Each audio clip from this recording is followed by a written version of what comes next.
Hello all, old geek here, and I'm back viewing the Dragon magazine. I haven't flicked through one of these for a few weeks. I had a look at the first White Dwarf in between, and I have to say I do hope the creators of Dragon took note of that first edition of White Dwarf, because it was better than most of the early Dragons. So let's see if Dragon 8... Dragon was improving. Dragon was very much improving. So let's see if that trajectory is continued. This is July 1978, I think. 1977.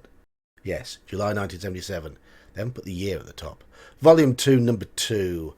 Right, I can say straight away that the cover art is pretty poor. I don't think that's particularly impressive. But let's see if inside is better. Advert for Star Empires. I don't remember that game. It's a TSR game in a plastic Ziploc envelope. So it's one of those little games in a bag that you used to get. I remember Car Wars, a little Ziploc case thing. Dragon Rumbles. This, of course, is the editorial written by Tim Kask. This issue, we're pleased to present the work of Harry O. Fisher, citizen of Newon. Not Newlon, as printed last The Dragon. Sorry, Harry. Harry O. Fisher. Is he Irish? Oh, is his middle name O? The Finzer family could live right across the street from any of us, and might at this very moment. The dandy cover and excellent interior pictures for this story were done by Bill Hannon. Sorry, Bill, I've already abused your artwork. Okay, well, the story will conclude in edition 9, and no doubt, like all the other fiction, I won't read it. Okay. Let's see what we've got in here. We've got planes, spatial, temporal and physical relationships in D&D. Development of towns in D&D. The Finzer family, a tale of modern magic. Sneak preview, Gamma World. Ooh, this is when Gamma World came out. A re-evaluation of gems and jewellery in D&D. Realism in D&D. From the Fantasy Forge. Feature Creature, contest number 1. Still more additions to MA. And Floating in Timeless Space. Okay, well, it looks like it's mostly D&D in here. So let's dive in. Okay, pardon me. Okay, we're starting talking about planes here. For game purposes, the DM is to assume the existence of an infinite number of coexisting planes. The normal plane for human life forms is the prime material plane. A number of planes actually touch this one and are reached with relative ease. These planes are the negative and positive material plane, the elemental planes, air, earth, fire and water, the ethereal plane, it's spelt differently there, which coexists in exactly the same space as the prime material plane, and the astral plane, which warps the dimension we know as length, distance. Typical higher planes are these are names we recognise from Player's Handbook. Seven Heavens, Twin Paradises, Elysium, Nirvana, that became home to the Modrons, Planes of Ultimate Chaos, Limbo, Nine Hells, Hades, and the 666 layers of the Abyss. So it starts talking about extraplanar adventures and extraplanar creatures, I would imagine. It says here that they are creatures from other planes are harder to hit, requiring magical weapons to hit. Certainly something we saw quite a lot of in D&D. And it was assumed that undead had a connection with the negative plane, that sort of thing. So, is this the first we saw of all this, or did this sort of thing appear earlier in OD&D? I don't know. Tell me in the chat, or tell me in the comments below, because this isn't a live stream. Let's have a little look. So only got a little description of them and a basic map, but this is very similar to the map we saw in the Player's Handbook. That map of the plains with the abyss stretching down through all its many, many layers. The Nine Hells and everything. yes. So it's always nice to, yeah. And there's the year at the bottom, 1977, July 1977. This is around the time that first White Dwarf was published, so maybe they wouldn't have had a chance to react to it yet. Certainly, it looks like the layout is getting better in Dragon already. I do like the way they've got these little chapters here with different headings. Things appear to be clearer, a bit more professional.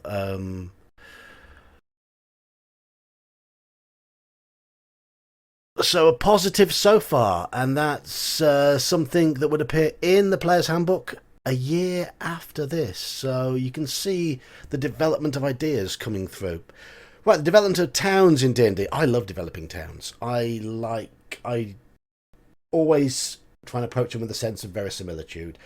You've got to have a water source. There's got to be a means of them getting food, either through trade routes or through nearby farming. What is the purpose of a town?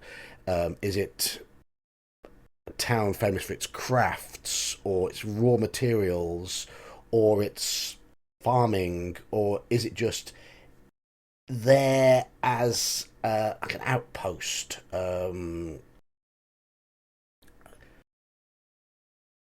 Towns need character and purpose, a reason to be. And you can see how it lists here. Yeah, most D&D campaigns centre around dungeon, and most of the player's time is spent in exploring the labyrinth and battling the nasties to be found therein. Rightly so, the depths are the place where the most fearsome monsters, trickiest traps, and of course the largest treasures are to be found. But where do adventurers spend those gains? When they're back in town. They go to smithies, they go to herbalists, they seek out training from masters of their profession. They build keeps, they develop their own domains. If they develop their own domains, then towns can spring up in those domains. So I do find, yes, when we started out, certainly it was all in a dungeon, but a lot of my gaming now happens in the town itself, which I like. I think that's a good thing. I'd like to vary it, and to have town adventures as well, and forays into a dungeon, and then have the players and their characters develop relationships within the town, because that gives me hooks to develop, things to get my teeth into as DM. Right, so it gives you ideas of how to create a town layout. I typically start with a focal point. What's in that focal point? Is it a marketplace? Is it a town hall? Is it a keep? Is it, and then let the town sort of spread organically from that point. I like to put in a bit of terrain and have the town wending its way between and around the terrain. Because, of course, you look at towns in real life, how they follow estuaries and they run down valleys and such. So that helps. Yeah, it helps add that sense of realism. And if you've got that sense of realism in there, it helps you improvise. And there's a list of shops as well, various buildings you will find in towns. Let's have a look. There's armourers. Yeah, there's an armourer and a smithy and a weaponsmith. And sometimes you combine those three into one building, depending on the size of the place, or you can have multiple. Cobblers. I forget about cobblers. Of course, the people. Yeah, you do need a cobbler, don't you? And you need people who talk cobblers. Cartographers. I don't tend to put cartographers in my towns. Candlestick makers, yeah, I tend to have a general store, but yeah, candlestick maker, someone who specialises in light sources, especially if it's a haven for mercenaries and dungeoneers, then there would be somebody in there who sees it as a business opportunity. Set up a little shop selling light sources to would-be adventurers.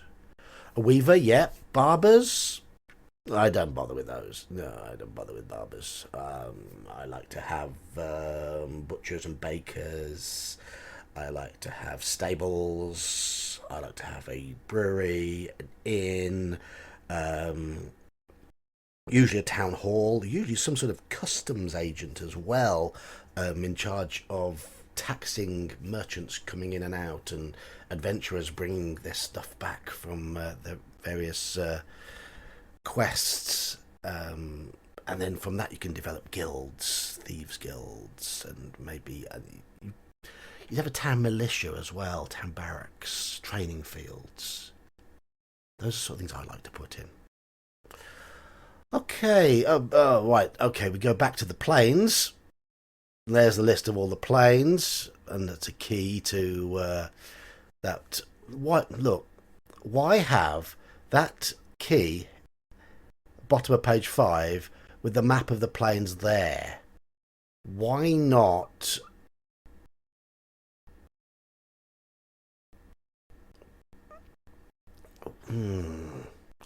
Why not move that up to the top of the page? No, I suppose, or maybe put that advert. No, it's against the wrong size. Okay, yeah, okay. In these days of PDF makers and word processors, it's easy enough. I suppose they're having to do things manually, but it does feel weird to have that separated. I feel like it doesn't need to be. Because look, you've got the towns bit ending here, then there's half a page, and then you've got more of the town here. Pawn shop, yeah, not PORN, PAWN. Yeah, or jewelers. Yeah, a silversmith maybe. Someone who's likely to buy those trinkets to sell on for a profit. And of course, adventurers do like to convert cash into a more portable form. I like to hope that they'll invest in the town and maybe buy themselves a little property, employ people to look after their property, and generally build up relations. I think, to me, that's what I want to see from town adventuring. The gap here. Yeah, most assuredly there should be a town square that serves an open air market, food, wine, packs, rope, household items. Yeah, those sort of things available. Why jump from that over to soothsayer? Why not have that all as one list? Magician, temples. Don't forget about temples. Yeah, temples are in town. I don't know. Town magicians. No, I don't tend to have town magicians. Not unless there is like a retired mage who tries to keep himself to himself. But town magician performing a service, don't like that at all. No. Keep magic at a distance. Keep the game low magic to begin with. Brothel, of course, and an open air square. Yeah. So soothsayers. I think I probably need to put a soothsayer in, or just a old lady reading a crystal ball. I see great doom ahead. New, the game you've all been waiting for, Nomad Gods. Available from Chaosium. Okay. The Chaosium.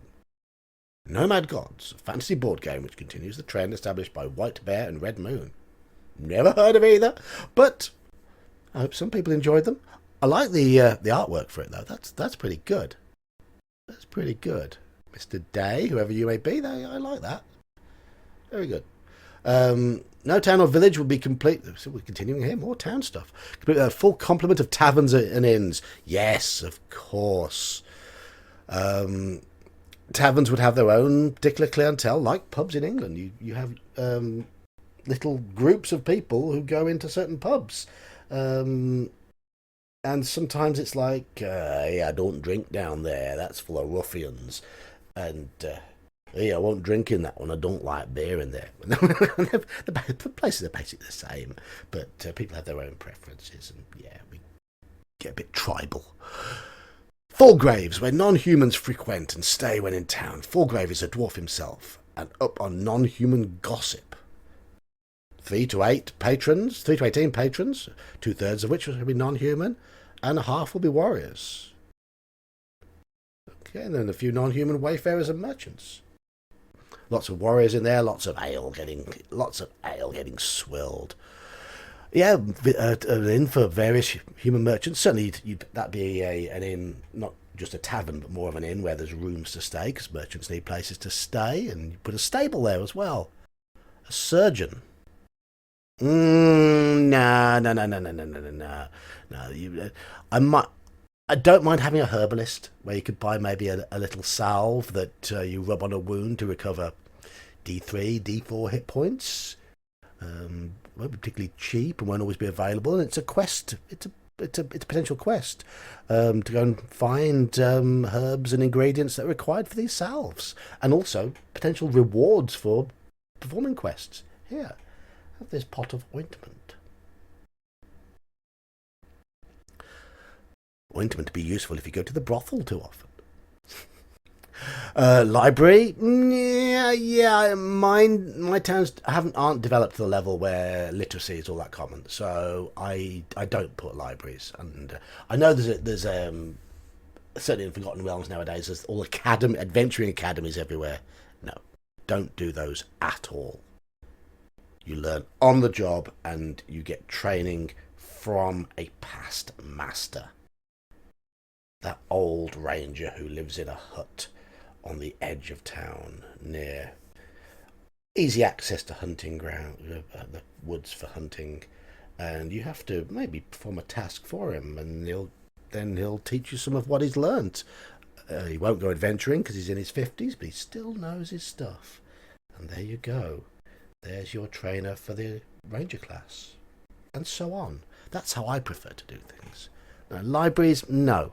Sages, yes. And maybe the sage could be a retired wizard. Perhaps. Yeah, I've attempted to keep town directories and stuff, but I'm not the most organised. Town population, yeah.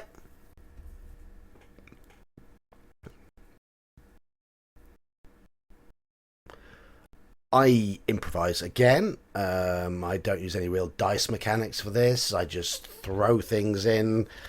Um, I do occasionally draw up the odd table here and there, but one thing I once did in one of my games, my party got chased out of the main town in the region, so they took up residence in this little farming community, no more than a dozen houses. But as a result of them being there, they were providing custom for the inn. They were going off adventuring, bringing loot back, and every so often they'd meet people, rescue people, because there's various incursions going on, and they would bring them back to this little town. And at the moment in our game, it's gone from a population of about 20 in about 10 to 12 buildings. They're currently building a wooden wall around the edge, and the farm has grown as the farmer has taken on more labour. They're renovating a little, staying in a little rundown keep that they found a few miles down the road, where training is happening. The town militia is swelling. There's plans to build a temple there, which of course will attract priests and acolytes.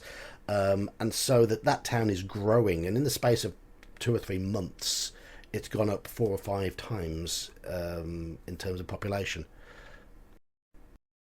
And that's how towns develop. And I have got a little table I roll on for professions of people. For example, I do have a thing in there which says, okay, this fence will take however long to build, but that comes down for every skilled carpenter that's involved. And then I have a little profession table. If they rescue people, I roll on it to see if any of them have got a skill. And if they happen to get a carpenter, then that will help in terms of building in the town. It will help the town develop. Organic development. Anyway, yeah, ages, alignments, personalities, loyalties. Yeah, fair enough, fair enough. And of course, dice can often give you ideas that you wouldn't otherwise have had. So that's fine. That's fine. This is that Finzer family story. Not for me. A little bit of art. Not terrible. Not terrible. Synthcast. Oh, this is building your own bits and pieces. Okay, yeah.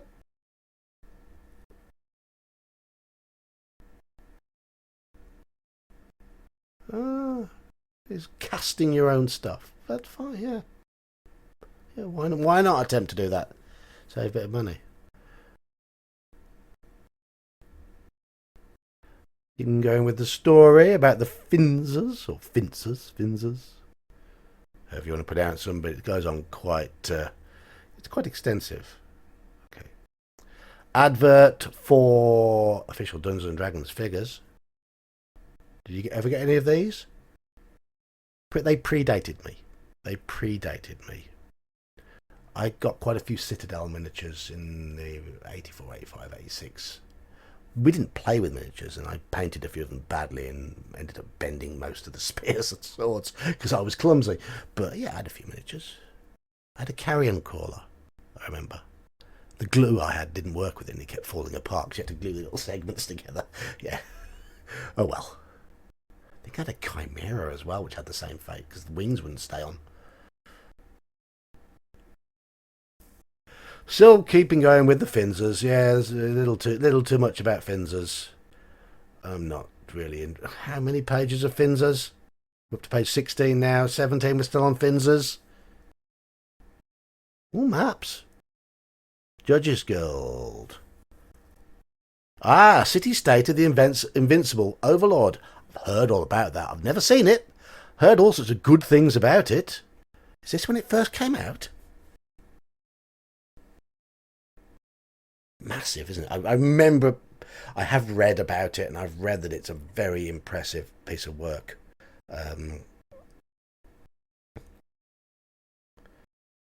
But it's 1977, 6 years before I got into the hobby. So, and I don't remember ever seeing it on the shelves. So, we're still more Finzers.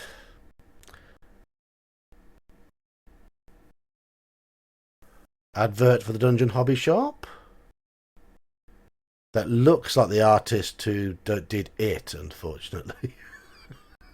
Very, very cheap, tacky bit of artwork. I mean, it's laid out like a dungeon. Fair enough. Fair enough. But it's not impressive, is it? It's not impressive. Introduction to Gamma World. Sci-fi ain't my thing. But no doubt this is something for Elfbait to have a look at in the future. Because he's planning to have a look at things that I skip over. A re-evaluation of gems and jewellery in D&D. That's a name I've heard of. Okay, so you determine the carats, gem basic value, determine gem types. Of course, all this made it into the AD&D DM's guide. Great. Yeah, lovely. Add a bit of flavour. Lots of gem types I'd never heard of as a kid. And I still couldn't tell you what all of these look like, but I do know a few of them now because of D&D. So I host pub quizzes, and I have thrown some gem questions in, and people look at me as if I'm stupid. But I know it from D&D, so they've obviously not played it. No, they're not nerds. Jewelry composition, yep. Random tables are fine. This sort of thing, random tables are great. They give you some ideas, and they give you some words that you wouldn't otherwise put into the game, which adds flavour to the game. Okay, so you want realism in D&D by Brian Blume. That's another name I've heard of, and not always for the best reasons. We at TSR have heard several people express a desire for a system which gives more realism and variety to the method for determining natural abilities of player characters in D&D. Alright, so it's not realism in the game, it's generating real characteristics. The system is guaranteed to make a player character conform more to the abilities of the actual person owning them. All right, okay. To strength. To determine strength, go to a gym and military press as much weight as you possibly can. Divide the number of pounds you lifted by 10. The number is your strength rating. Okay, now do you want me to do this for me as I am next? Military press. Is that? Because we used to do, when I used to go to the gym, we do bench presses. But military press is above your head. I don't know what I could press above my head. At my peak, when I was training for my first Dan black belt, I bench pressed about 100 kilos. That's about 220 pounds. That's on a machine. It's not on a bar. And a military press, I'm sure, is bar like that. So let's say half that with a bar. So what's that? 110. So that's a strength of 11. To determine your intelligence, look at the results of the most recent IQ test you've taken. I haven't taken an IQ test since I was in my teens. That about 150. But that's when I was a teenager, and I've drank a lot of beer since then, and bashed my head against a few walls. Played American football at university for a few years, a few collisions, played a bit of rugby. So shall we say 140 now? So 14. To determine your wisdom, calculate the average number of hours you spend D&D or working on a D&D campaign. Subtract the resulting number from 20, and this is your wisdom. Right. Okay. Strictly D&D or gaming in general? I'm going to have a wisdom of about 3 there, I think. Because I'm currently playing in or running in about 3 sessions a week, doing this sort of stuff, drawing various maps, and 3's about as low as you can go. So 3 wisdom. Makes sense. Dexterity. Determine your dexterity. Go down to the track at the local school. And no, dexterity isn't running speed. It's balance. Subtract your time in seconds from 80, and the result is your dexterity rating. It's not a good way of getting dexterity. Dexterity is balance, but I would run 1 lap of a track at my nowadays. I couldn't even run a lap of the track. When I was a kid, I did a lap of the track in about 65 seconds. Does that be a dexterity of 15? I wouldn't be that quick now. To determine your constitution figure out the number of consecutive months you have gone without missing a day off school or work due to illness. Okay, time I've had off work due to illness. About 5 years. Number of months is... I've got a constitution of 60.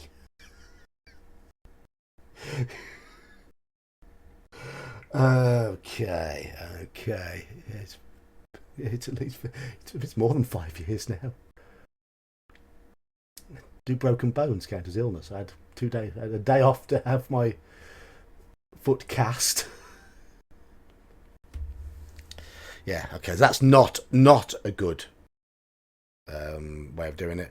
To determine charisma, count the number of times you've appeared on television or have had your picture printed in the newspaper. Multiply this by 2. Okay. I've been on 7 game shows, including 1 twice. So that's at least 16.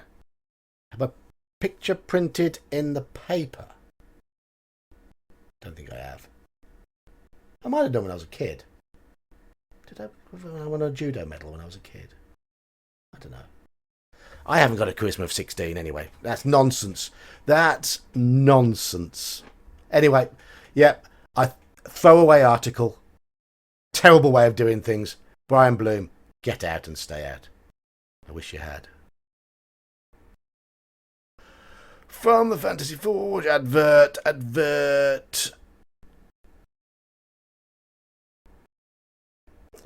this is some good looking miniatures though. The miniatures are certainly moving on.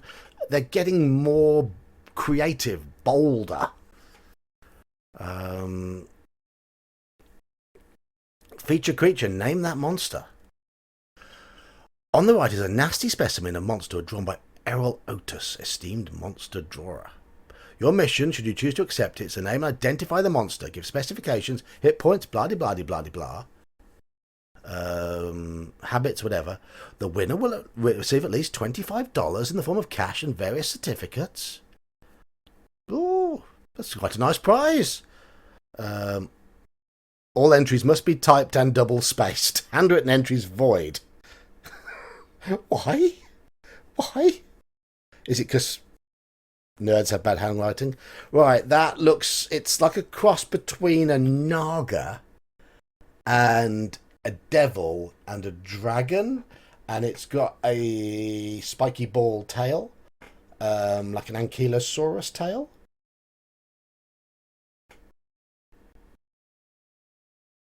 So it's demonic dragon.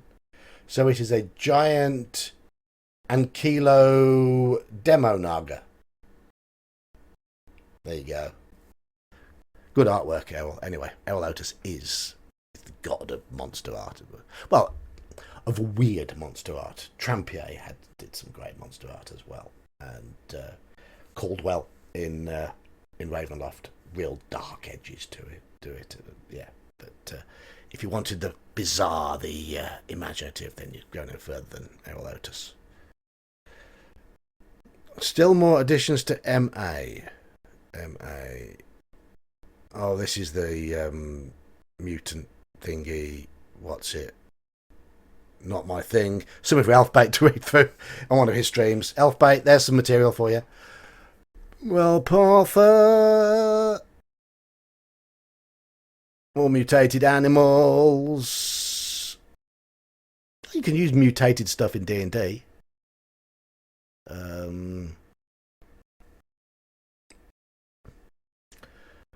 Is this another dodgy comic? Floating in timeless space, the gods were bored. Zzz, ho hum. Embraz the bulbous, however, did something. He created a world. What do you think? What does it do? Well, I'll just give it a splop, and I'll put a snandergrab on it. Stop fiddling with my world. I want to make a few things in my own image. Go away. Such behaviour was unheard of. I wonder what he's up to. Several eons later. Hey gang, it's ready. Look, I've got water all over the thing. Water? What's that black stuff? A new thing. I'll call it land. Pretty good, huh? And that water turns into white things. See 'em? Clouds. Old Bulbous came to love his world. But one eon. I'm tired of you, world. You need more. You need something new. So Bulbous sought assistance, and that's the problem. How about rolling dice and creating little images of ourselves on it? Okay. So the gods have created a gaming world. Ooh. Convention schedule. Are they all in America? Yeah, they're always all in America. Yeah. Can't see any outside America. Not that I could have gone to any here. Anyway, because I was 6 years old. This was July 1977. I was still 5. Hadn't yet had my 6th birthday. Wizards and Warriors by Grenadier.